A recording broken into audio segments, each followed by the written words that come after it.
Fundamentação per relationem, fundamentação aliund ou fundamentação por referência. O que é isso? É possível que o juiz, ao proferir uma decisão, utilize como fundamento os fundamentos já apresentados em peças anteriores, ou mesmo em decisão anterior, ou mesmo em uma manifestação da parte ou do Ministério Público. Então o juiz pode utilizar como razão de decidir as mesmas razões apresentadas já em peças anteriores. É plenamente possível. Tanto o STJ quanto o STF admitem a fundamentação per relationem tanto no processo civil quanto no processo penal, tá bom? Agora, essa fundamentação per relationem, para que você tenha uma ideia dela, a própria lei pode prever também. A Lei 9.099 prevê a fundamentação per relationem. Artigo 46 diz o seguinte: o julgamento em segunda instância na turma recursal constará apenas da ata, com a indicação suficiente do processo, fundamentação sucinta e parte dispositiva. Veja a parte final. Se a sentença for confirmada pelos próprios fundamentos, ou seja, a turma confirma a sentença pelos próprios fundamentos dela, a súmula do julgamento servirá de acórdão. E o STJ, trago aqui, ó, agravo interno, no agravo, no RESP 903/995 de Santa Catarina. Agora, para que a fundamentação per relationem ela seja admitida, é preciso preencher alguns requisitos.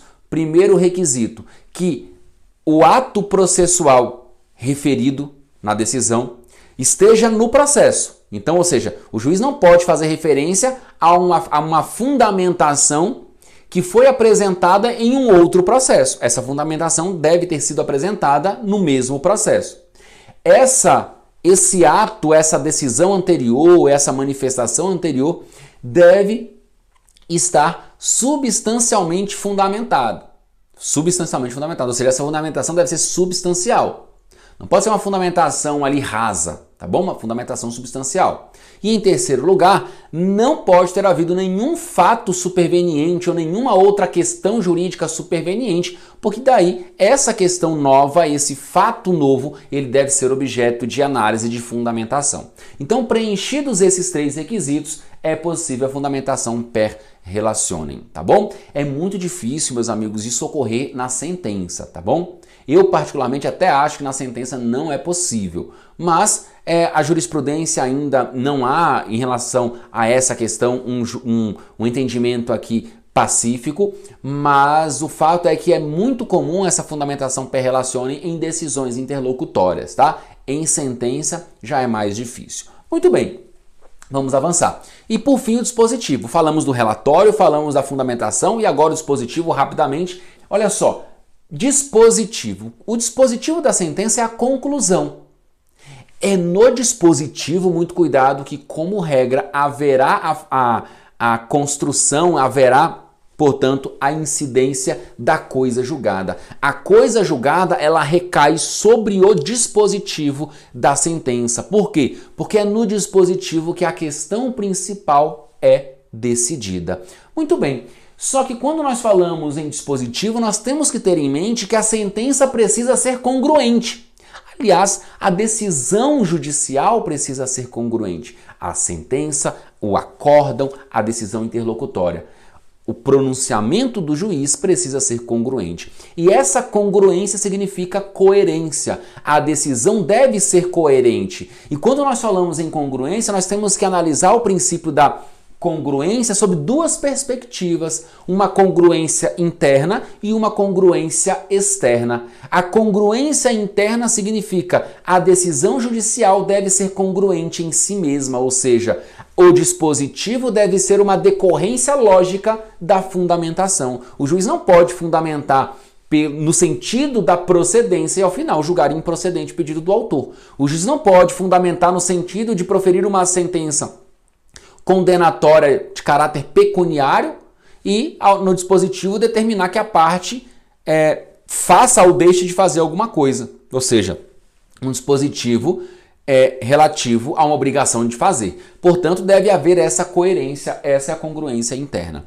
E a congruência externa, ela é uma congruência que se reporta aqui ou se projeta para as partes ou para aquilo que foi requerido pelas partes. Então, nessa perspectiva, nós vamos chamar de congruência externa objetiva e congruência externa subjetiva. Congruência externa objetiva vem de objeto, o objeto do litígio. A sentença não pode condenar além do que foi pedido, não pode deixar de apreciar um pedido que foi formulado e também não pode dar coisa diversa da requerida pela parte. Nesse sentido, nós falamos então que a sentença ela não pode ser ultra petita, ou seja, dar mais do que foi pedido, em quantidade superior à pedida, não pode ser infrapetita, ou seja, deixar de apreciar um pedido formulado, e também não pode ser extrapetita, ou seja, dar coisa diversa daquela que foi pedida. Tá legal? E a congruência externa também pode ser subjetiva. Subjetiva vem de sujeito. Regra geral, a sentença não pode atingir quem não fez parte da relação jurídica processual. Não pode atingir quem não fez parte da relação jurídica processual. E olha uma questão prática bem relevante. Imagine então que o seu cliente tenha sido fiador de um locatário, só que o locador ajuizou a ação de cobrança apenas contra o locatário e não contra o fiador. Ao final, o juiz julgou procedente o pedido do autor, condenando o locatário ao pagamento da dívida. E aí, no cumprimento de sentença, o credor requer a penhora de bens do fiador, do seu cliente. Você vai alegar o quê? Olha, essa decisão ela é incongruente, subjetivamente, porque ela atinge quem não fez parte do processo. E o entendimento do STJ é, se o fiador não fez parte do processo na fase de conhecimento, ele não pode se sujeitar ao cumprimento de sentença. Então, essa é uma lógica interessante. Uma outra ideia também, incidente de desconsideração da personalidade jurídica. Outro exemplo prático aqui. A PJ ré do processo, ou executada, ela é constituída aqui, ela foi formada por 4 pessoas, são 4 sócios. E o exequente, o credor, requer a desconsideração e se esquece de requerer a citação de um dos sócios, ele requer a citação de 3. Os 3 sócios são citados, ao final o juiz decreta a desconsideração e esse credor requer a penhora de bens daquele sócio não citado no incidente. Opa! O juiz ele não pode se sujeitar à execução porque ele não foi citado no incidente. A decisão não pode atingir quem não fez parte da relação, quem não fez parte do incidente. Tá legal? 2 exemplos práticos aqui muito relevantes e eu vejo isso direto, tá bom? Direto. E aí a gente tem que fazer esse tipo de controle e, claro, vocês como advogadas, advogados, devem ficar atentos porque cabe a vocês aqui essa manifestação nos autos, tá bom? Beleza. Defeitos da sentença, que é importante porque aqui também é muito técnico. Meus amigos, é possível, já vi, sentença sem dispositivo. Como assim sentença sem dispositivo? Sim. O juiz proferiu uma sentença e aquilo que parece que seria um dispositivo nada mais foi do que mais um trecho de fundamentação ou a cópia de alguma outra coisa qualquer, mas aquilo era tudo menos um dispositivo. Agora, quando você olha para os elementos da sentença, relatório, fundamentação e dispositivo, você tem que saber identificar qual é a consequência da falta de um desses elementos. Então veja, fácil aqui.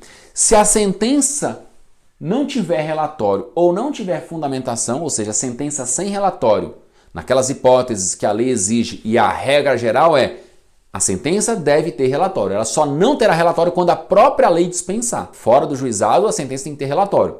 Então, sentença sem relatório, sentença sem fundamentação é uma sentença nula. Nula. Tá bom? Ela é nula. Ou seja, ela é inválida.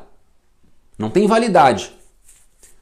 O tribunal deve cassar a sentença para que o juiz profira outra, corrigindo o vício. Agora, sentença sem dispositivo, no recurso você deve requerer a declaração da inexistência da sentença. Claro, o tribunal vai cassar, mas reconhecendo inexistente. Quem diz isso é o professor Barbosa Moreira. Para ele, sentença, e a doutrina segue de uma forma geral o professor Barbosa Moreira, sentença sem relatório e sentença sem fundamentação é uma sentença nula. Sentença sem dispositivo é uma não sentença. É um ato inexistente. Por quê? Porque é no dispositivo que o juiz profere e resolve a questão principal. É lá que nós vamos encontrar o comando, a norma jurídica individualizada.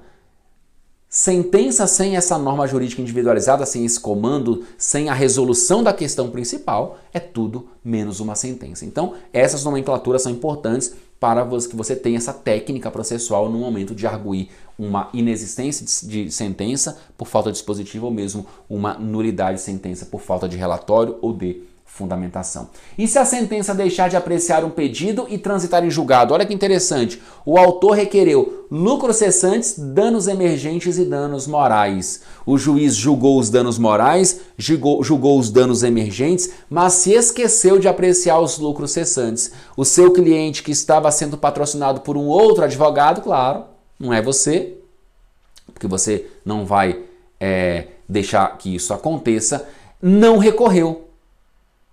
Não recorreu. E aí o seu cliente te contrata depois e fala assim, doutor, no outro processo, ou doutora, no outro processo em que eu litiguei contra fulano de tal, eu falei para o meu advogado formular um pedido de lucros cessantes, ou seja, daquilo que eu deixei de ganhar, e ao final o juiz decidiu lá e ele, nem sei o que aconteceu, não sei porque eu não ganhei, eu fui ler a sentença, não entendo direito, por favor, aí você lê a sentença e vê que o juiz não falou absolutamente nada sobre os lucros cessantes e aquela sentença transitou em julgado. E você olha para a petição inicial e verifica que ele pediu. E agora? Trânsito em julgado já era? Não. Por quê? Olha que interessante. Se o juiz não apreciou um pedido formulado, não há trânsito em julgado em relação a ele. Se não há trânsito em julgado em relação a pedido não decidido na sentença, você pode entrar com uma nova ação. Olha que técnica incrível. Olha a estratégia aqui. Veja como na prática é possível resolver situações que aparentemente estariam ali mortas, né? Acabadas, sepultadas.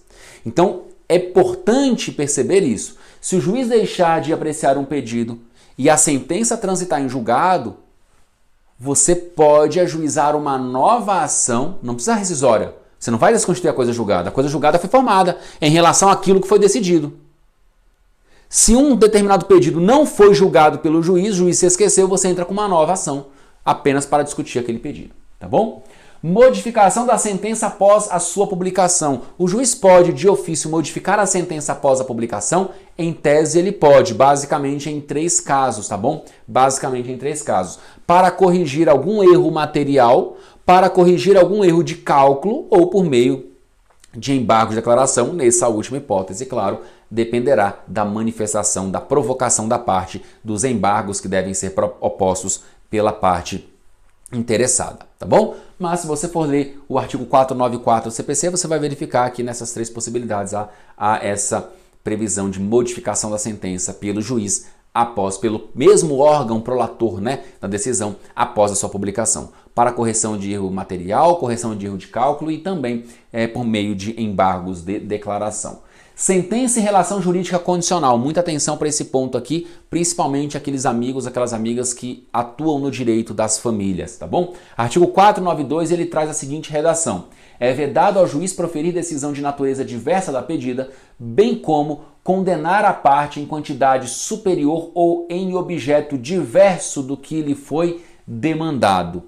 Primeiro ponto aqui, o artigo 492, ele veda a chamada sentença ultra petita.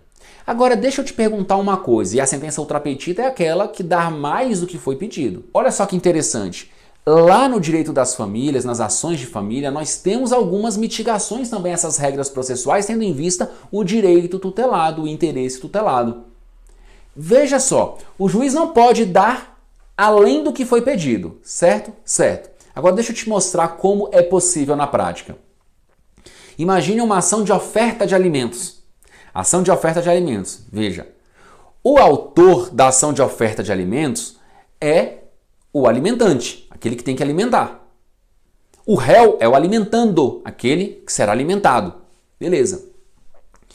Você acha que o alimentante, o autor da ação de oferta de alimentos, vai ofertar 10 salários mínimos, mais de 10 mil reais? Não. Então imagine o seguinte, que ele pensa o seguinte, olha, como o juiz não pode julgar ultrapetita, eu vou ofertar aqui meio salário mínimo, pouco mais de R$500. Porque aí o juiz, na liminar, ele não pode deferir os alimentos provisórios em valor superior, porque ele tem que se ater ao meu pedido, e na sentença ele não pode fugir disso. Meus amigos, aqui nós temos uma mitigação, claro. O autor de oferta de alimentos, ele apresenta lá o pedido, meio salário mínimo. O juiz pega a petição inicial dele e vê, olha, é um servidor público que ganha R$18.000 por mês, e não tem filhos, ou aparentemente é uma pessoa saudável, ele vai pagar de alimentos provisórios meio salário mínimo, pouco mais de R$500? Não, o juiz já fixa alimentos provisórios, por exemplo, em 1 ou 2 salários mínimos, ou 3 salários mínimos, enfim. Ou 15% da remuneração bruta dele, descontados apenas aqueles, abatidos apenas aqueles descontos compulsórios, previdência, imposto de renda. Então o juiz pode ir além, tá? Há situações peculiares e essa ação de oferta de alimentos é uma delas. Mas nos interessa aqui o parágrafo único. A decisão deve ser certa ainda que resolva a relação jurídica condicional. Por isso que o título aqui é Sentença e Relação Jurídica Condicional.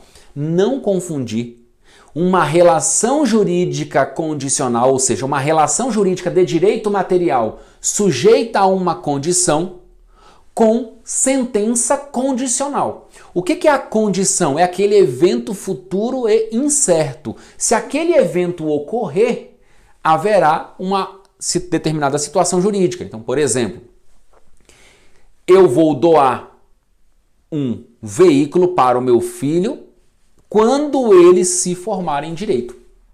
Então veja, é uma condição. O evento futuro. É certo que ele vai se formar? Não sei. Se ele vai conseguir passar, se ele vai continuar. É um evento futuro, é incerto.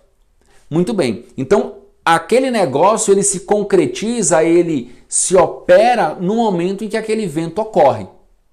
Isso é uma condição. É possível sentença condicional, ou seja, julgo procedente o pedido do autor desde que ocorra isso? Não.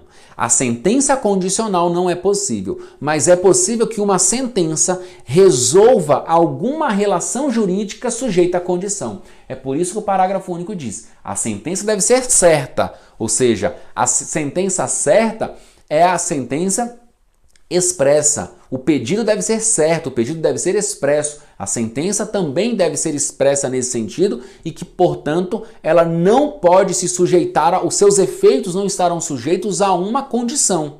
Não existe sentença condicional, mas é possível que uma sentença resolva uma relação jurídica sujeita à condição. Então, por isso que o parágrafo único diz: a decisão deve ser certa, ainda que resolva a relação jurídica condicional. Essa relação jurídica é a relação de direito material sujeita a uma condição. E aí, claro, a sentença vai poder julgar aquele caso. Dizer o seguinte: olha, esse contrato é válido. Imagine que aquele que prometeu o bem ajuize uma ação declaratória de inexistência de relação jurídica. Não houve isso, não, estão inventando tal, qualquer bobagem.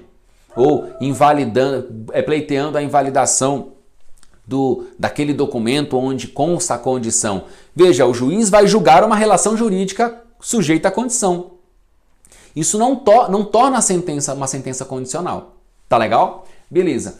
E as eficácias ou efeitos da sentença? Aqui rapidamente, meus amigos, são basicamente 4 grandes efeitos aqui produzidos pela sentença. A sentença produz 4 grandes efeitos, aqui é bem fácil. Efeito principal da sentença é a questão principal resolvida. É o julgamento de procedência, o julgamento de improcedência. É o bem da vida concedido pela sentença judicial. Esse é o efeito principal. É a tutela jurisdicional pleiteada pela parte, tá bom? Beleza, efeito principal é o que todo mundo conhece, é o que todo mundo espera de uma sentença. Só que a sentença possui efeitos, também produz, melhor dizendo, efeitos secundários.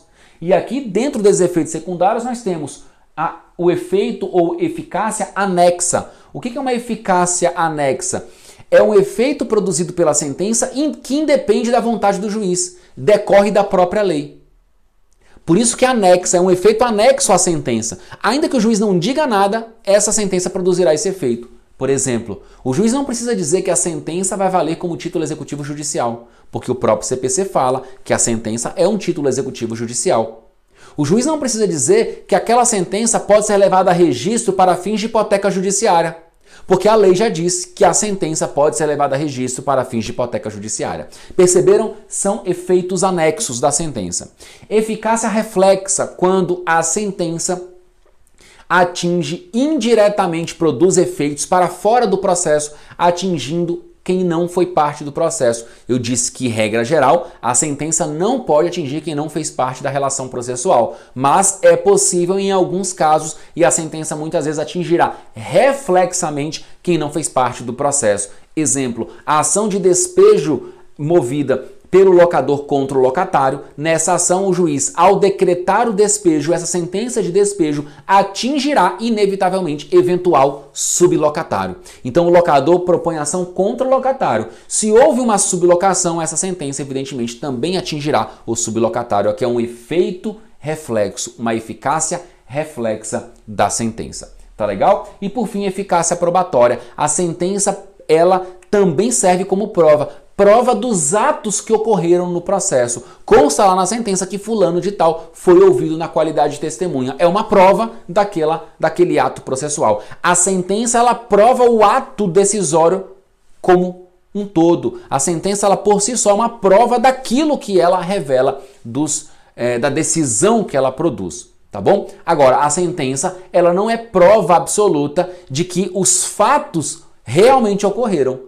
Após o trânsito em julgado, se ficar comprovado que aqueles fatos não ocorreram, isso não vai influenciar na sentença. Veja, a sentença não prova que os fatos realmente ocorreram. Não, mas que o juiz entendeu que aqueles fatos ocorreram e por isso ele decidiu daquela forma. A sentença, ela por si só, é uma prova do seu próprio julgamento, daquilo que ocorreu no processo.